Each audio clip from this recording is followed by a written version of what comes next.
Ladies and gentlemen, welcome back to Minesweeper. This is what I think is episode 3. Yeah, first off, I want to just apologize if I sound really out of it. Yeah, I think some divine intervention occurred because I was ready to record the episode today, woke up, and I just have like the worst body aches, just no energy whatsoever, but you know, show must go on. So yeah, I apologize if I sound under the weather. I think technically I am, so you know, we'll just leave it at that. So the game audio for this is just gonna be great. It's just gonna be the best thing ever.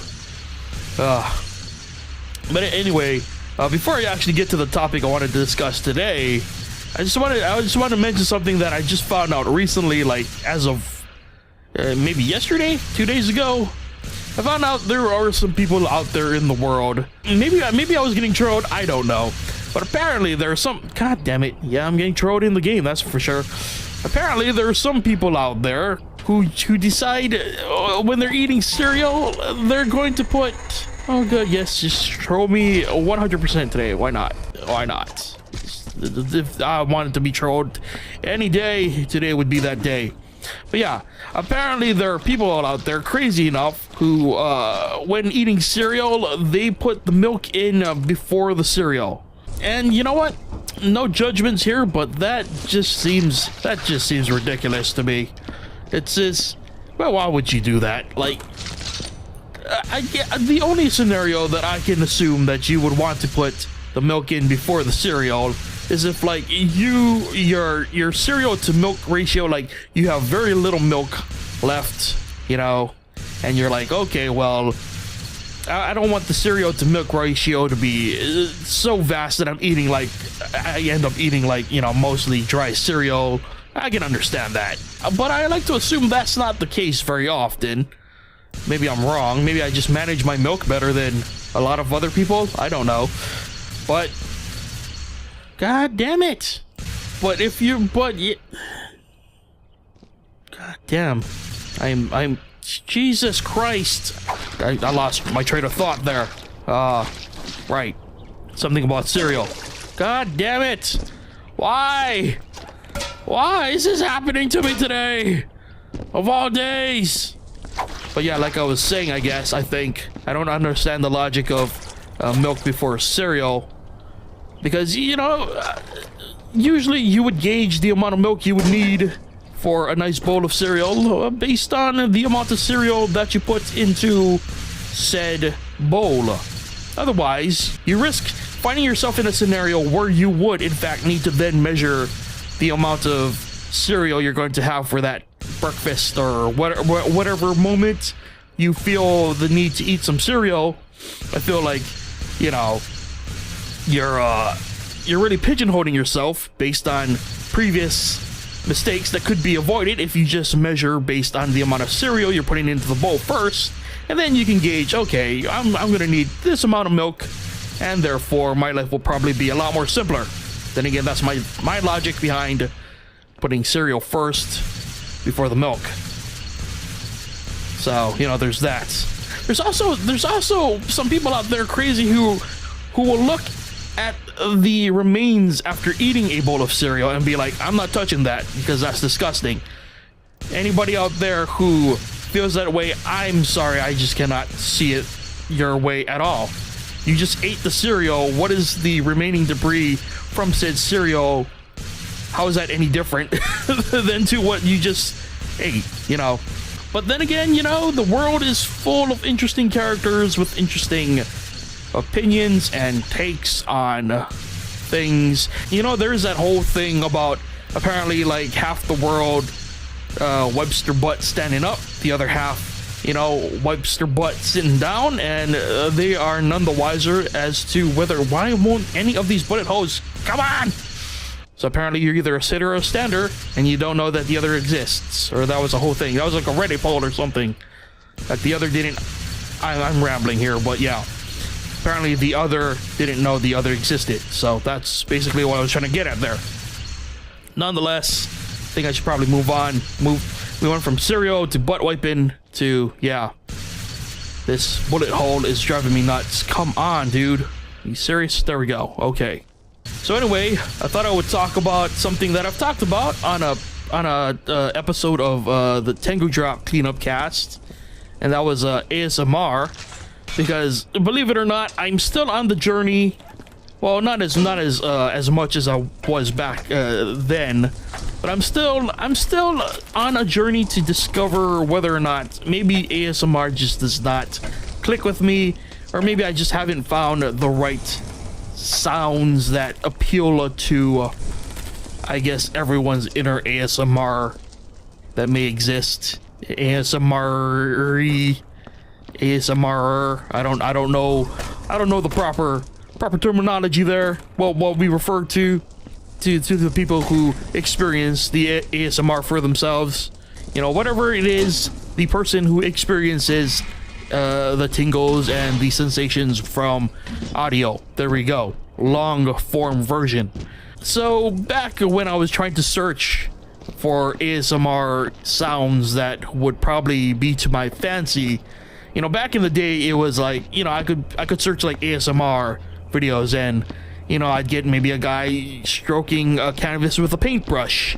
I'll get people tapping on jars and whatnot. But I recently looked up ASMR nowadays, and wow, has the platform apparently changed. Because I feel like, again, beforehand, you know, you would get like people of various, you know, races and presentation style and gender and whatnot. But I feel like recently, if you search ASMR, more often than not, you'll find oh, good, yeah, okay, good. Pop me in the air. Okay, good. I feel like when you search for ASMR these days, you often find an attractive woman. Often she may have a low-cut top, and she's, you know, just, what is happening? Stop already with the trolling, man. Jesus, why is this game trolling me so hard today, man? God. But yeah, it's often, there's a very clear template to a lot of what seems to be the top results for ASMR these days, and it's really weird. It really does not help with the notion that ASMR is not sexual when, you know, the presenter puts a large emphasis on a certain checklist of particular visual elements, if you will, you know. And, you know, don't get me wrong, you know, I totally understand why that's happening. You know, pretty much anything that ever gets popular is going to have certain followers who, god dang it, certain followers who will follow a certain visual guideline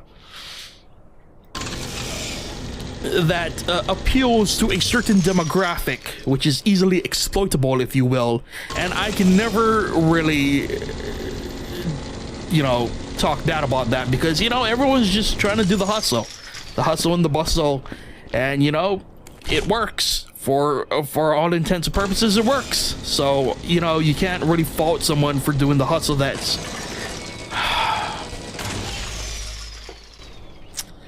can't really fault someone for, you know, working the hustle.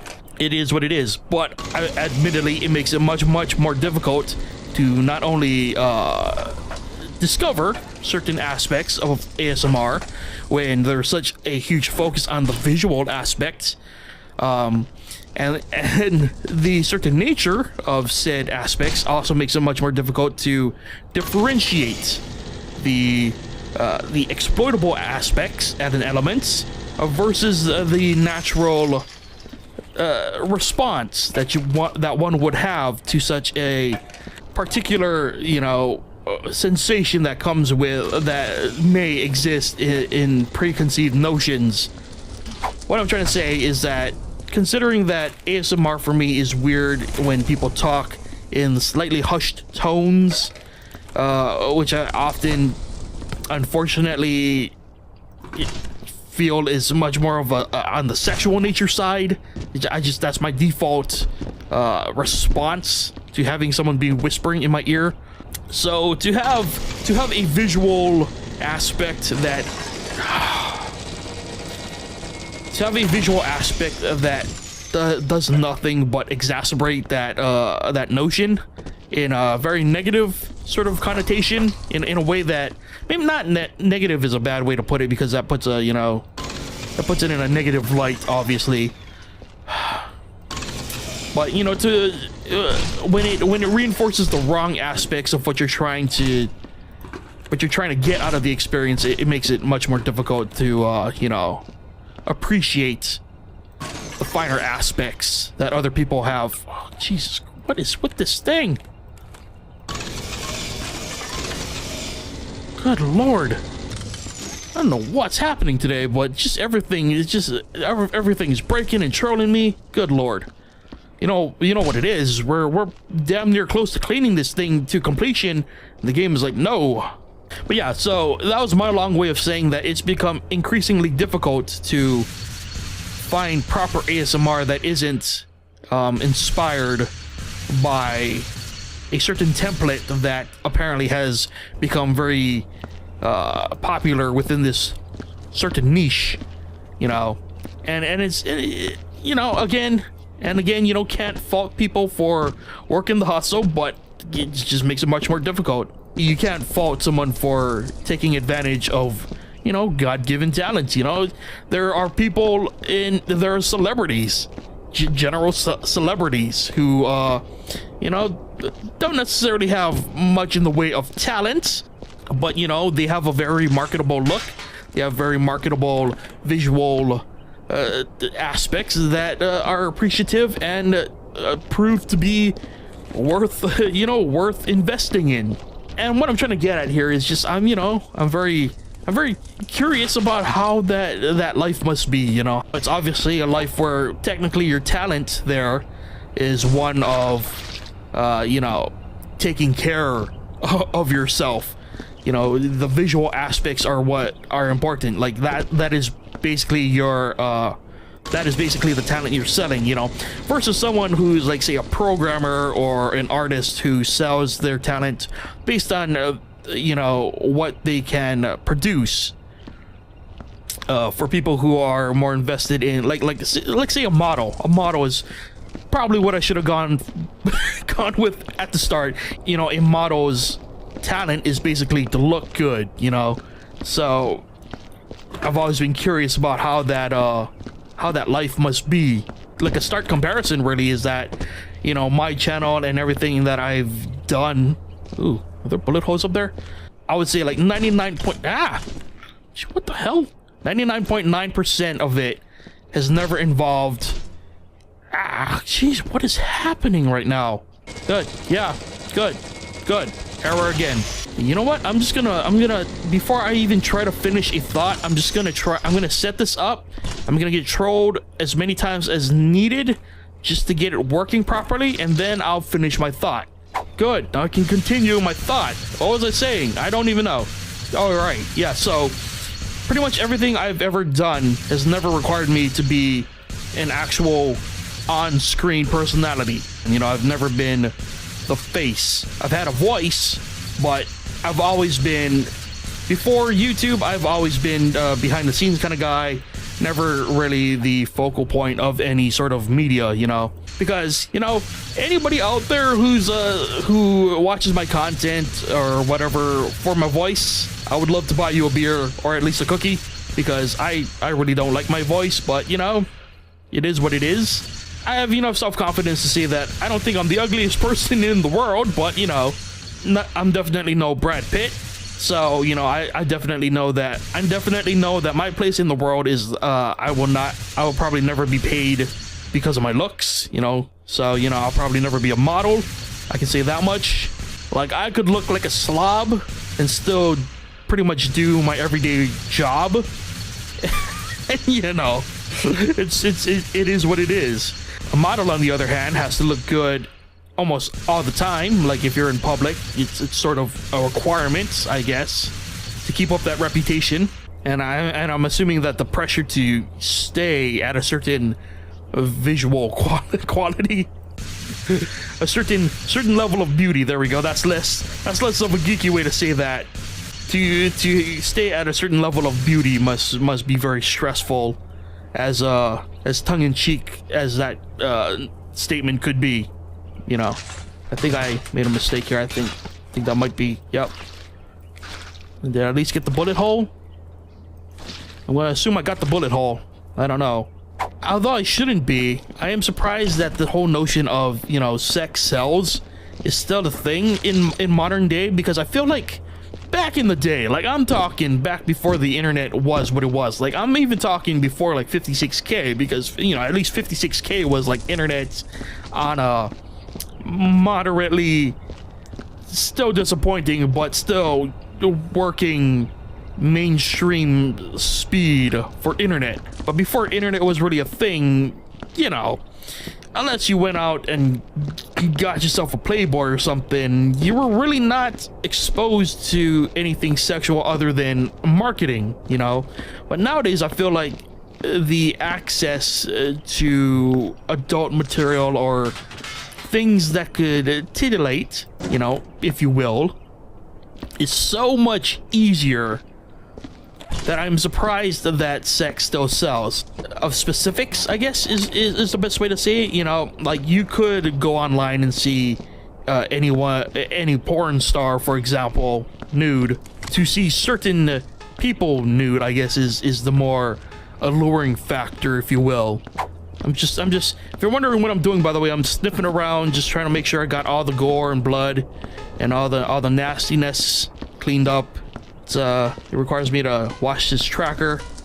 But again, getting back to the point that I was trying to make, I think it's so easy to still market sex, especially to youth. You know, I feel like, again, the youth of today have it so much easier to access to certain content. You know, I'll just keep it at that. Certain content that should satisfy their curiosities, if you will. And you know, depending on your parents and depending on the parents, it's probably a lot easier for some than others. But still, you know, the level of difficulty in terms of accessibility is so much easier than it was even, I don't know, but 10-20 years ago, you know. So it surprises me that there are certain levels of just pure titillation, you know, not even straight up hardcore nudity of any sort, you know, of any sort. Not even hardcore is probably not the right word there, but it surprises me that it doesn't require much to elicit the same response you would have seen, you know, so many years ago. Is I guess the best way to put that without sounding too rude. I'm gonna take this gun with me, or not. Now, according to the sniffer, I've pretty much cleaned this place the best that I can. Now, I say the best that I can because sometimes the game just glitches out and there are just locations you can't get to, or like gore will fall through the floors and, you know, it's beyond your control. But I think for the most part I've cleaned this bad boy, which is good because I feel like between me feeling like absolute crap today and all the trolling that has happened, this episode has just been one big mess. And once again, I apologize. There might be some blood up there. Let's get the trolley mech steppy trolls. But yeah, I guess overall, what the frick just happened? This world is just going to hell. But yeah, I guess I'll pose the questions to you, lovely listener who has listened this far, and I thank you so much. You know, first off, you know, are you one of the heathens that pours your milk first, then your cereal? Or are you on the ASMR spectrum? I'll say this much. I still haven't found the sounds that appeal to my ASMR. I guess I haven't unlocked my ASMR. But I will say that there are certain ambient sounds that really appeal to me. You know, obviously, I think the favorite there is the rain. Rain is very soothing. I also really dig the ambiance that comes from an arcade that you don't that sadly I think some of you out there will probably never experience, unfortunately, because you know arcades don't exist anymore, at least in the way that they used to. But yeah, an arcade back in the day, man, yeah, that's my jam. I just have so many great memories. You know, that might just be more nostalgia driven, but regardless, you know, those are really the only two sounds that really I feel have any impact on me. But again, it's never a tingly thing, so it's really hard for me to. Am I staring at two bullet holes up there? I don't think so. I think we are about good to go here, so we're gonna go ahead and clock out. I'm proud of my performance. I think we did pretty well. Let's see how we got graded here. Ooh, I got promoted, excuse me? Hell yeah. I don't even know what I got promoted for, but let's go back and look at the thing here. A 97%, you know what? That's about as good as we can get. Considering that something probably glitched out, or, you know, all those damn bullet holes. I didn't know which bullet holes were fixed, which weren't, because those textures suck. Nonetheless, there we go. First level done. I believe it's the third. I believe it's the third Minesweeper episode down. Again, I apologize for the likely lack of cohesive thought throughout this episode. Hopefully next time I'll be a bit better at it. But for now, gonna exit. I'm gonna go lie down. So thank you so much for watching. But again, if you enjoyed this series, want to see it continue, hopefully with better topics of discussion in the future that aren't led by me being just under the weather. Hopefully they'll be better is what I'm trying to get at there. Please leave a like. If you aren't already subscribed, please subscribe. I promise you, content is much better when I'm not under the weather. And yeah, once again, thank you so much for watching, and I'll see you guys next time. Get me out of here.